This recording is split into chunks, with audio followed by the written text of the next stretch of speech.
Hello, this is Tom, and E3 just happened like literally 30 minutes ago, probably a few hours from when this video is going up. But they discussed a lot of things, a lot we already knew, and a lot that is new information that I actually would like to discuss today. And the thing is, a lot of it I didn't find too interesting, so I'm skimming it down for the bare essentials of what I took out of it. The first and major thing that I saw was at the end of the press conference with Xbox. They finally did their huge reveal of the Xbox Scorpio project, and it's going to be coming out in 2017. It runs faster. It has more power to it, so the term they used was it's going to be multiple teraflops, which I don't know what that measures, but or I don't know how big that measurement is, but it's a lot bigger than what the Xbox One has now, and pretty much it's going to be the most powerful console, they say, going into the next generations, and I don't know if that's going to hold up in a year and a half, but we'll see. And the major thing I'd like to say is that it does a good job in not leaving the Xbox One behind, because it would be really easy for them to say that, hey, the new generation of games can only be played on the Xbox One S or the Xbox Scorpio, but they're going to keep the family together, and the Xbox One is going to be able to play all the same games that the other consoles will. So people who are just buying an Xbox One now won't feel left behind. And let's see, on to the next part would be, I think, the underlining theme of the whole E3 conference for Xbox was that Xbox and PC gaming is coming together with Windows, and what they're going to be doing is pretty much most of the games that you can play on Xbox, you're going to also be able to play on PC or some even tablet. And so if you're playing Xbox at home and then you have to take it on the road, you can always just pick it up on your laptop later, which I find pretty convenient, playing both on Xbox and PC. And you can now play with PC gamers. So a lot of my friends who are solely PC gamers, I could play with them on Xbox, say, if I want to play Rocket League, or I wanted to play one of the new titles coming out. But anyways, speaking of those new titles, one of the exclusives that looked extremely interesting that most people are talking about would be the Sea of Thieves. And what Sea of Thieves is, it's a kind of a pirate adventure game, and the whole pitch that they had at E3 was that this is a game that you can play with your friends, and it's going to be this fun online experience. And in the little demonstration, they showed a bunch of people playing without a tutorial, without any instruction, and to me it looked really fun, and I'm excited to see what this game becomes. I'd highly recommend go watching a trailer for it. Most likely they're going to be cinematic trailers, but go try to find that gameplay, and it's a pretty cool game in my book. I think it's just the idea of being a pirate fits the idea of online gaming really well, because what do people want to do? They want to loot shit from other people, and they also want to explore. So that kind of combines the two, how do I say it, the two niches of a online gamer. But anyways, what else was there? There was the Dead Rising 4, which I think it was already leaked already, but I think the whole cinematic they had with Frank there looked cool, and it made it it was like one of the less serious games there. It didn't take itself too seriously, which the Dead Rising franchise typically doesn't, and I'm just really excited for the game in general.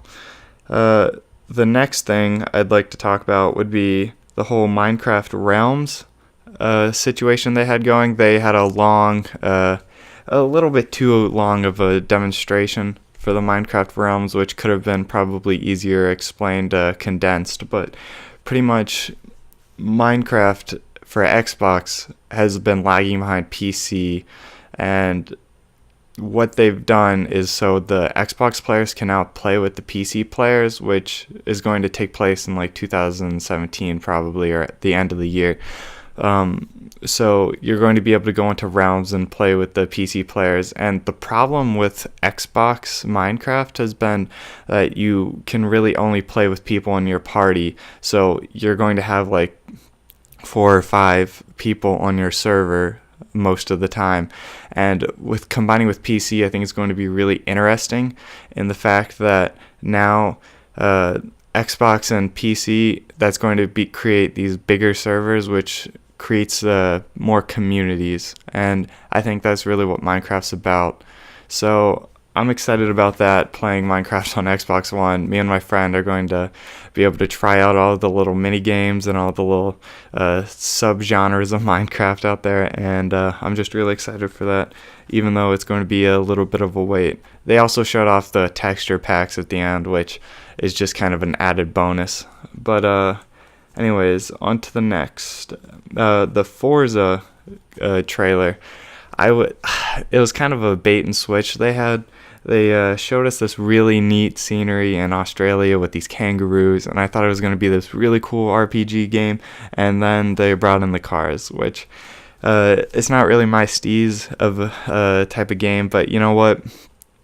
Some people really like that, and I can tell they're trying to expand the franchise into something new, which they're taking risks, which I think's really positive. And since they're doing that, I can't really bash the franchise for that, but I do think that people who are dedicated fans to the franchise should be looking forward to this next game, just because it looks a lot different and colorful than the other Forza games have.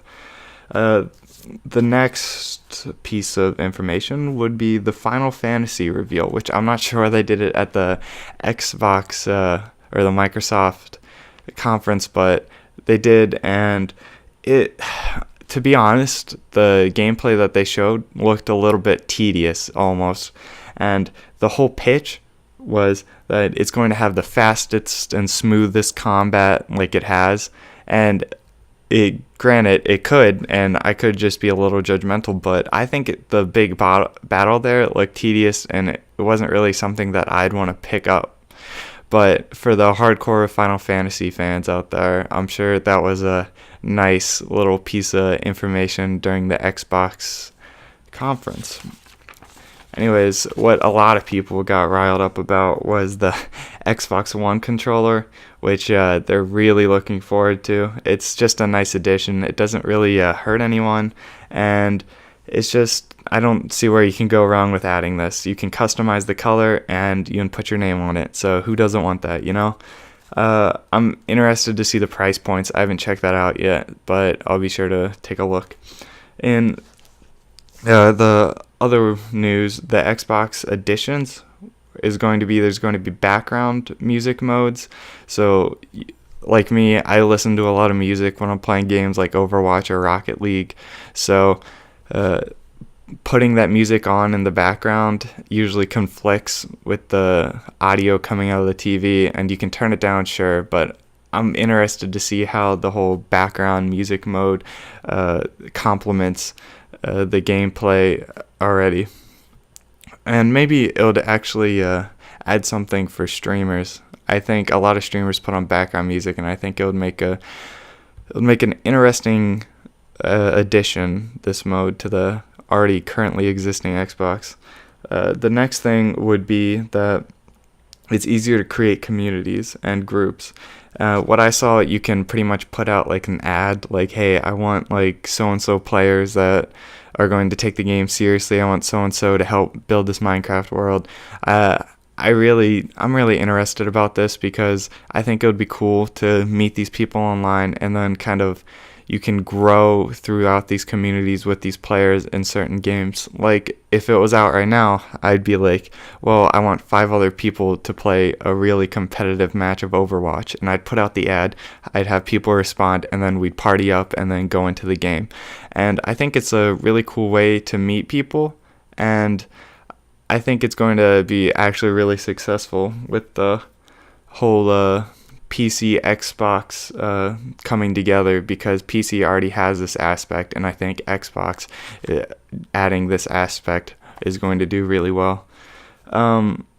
What else you can do? They added the tournament mode, which is going to be for select games, and a lot of the games I'm sure it's going to be a great add-on to, like FIFA, or I don't know if they're going to add it for Rocket League, but that would be sweet. But pretty much you can just play these big tournaments, and usually it's going to be one-on-one stuff, I'm going to guess. But if they could do these big teams of tournaments, it would just add this new competitive aspect to Xbox. But we'll see where that goes.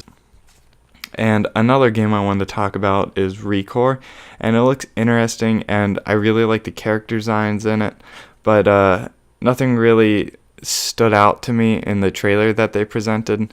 They didn't really have anyone talking about it either, so that's kind of why nothing interesting to me stood out. Scalebound, they had a whole presentation for, and I thought it looked pretty interesting.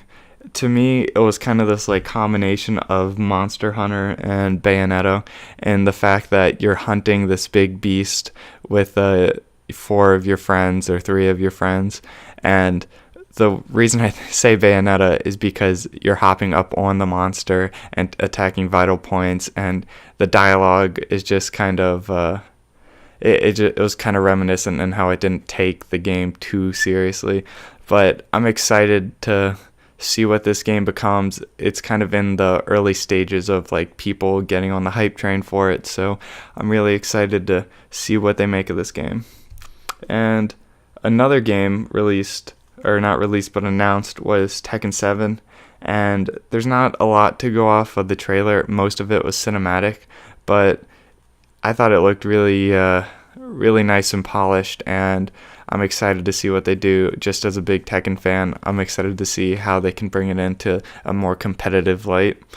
Another game announced was Gwent, and for those of you that don't know, The Witcher 3 had a minigame called Gwent, and in this game you can play this game or meta game that is a card game, and people got really attached to it, and I'm just glad that they're making this a game. I think it's a really great idea, and I'm interested to see the kind of fan base that it has.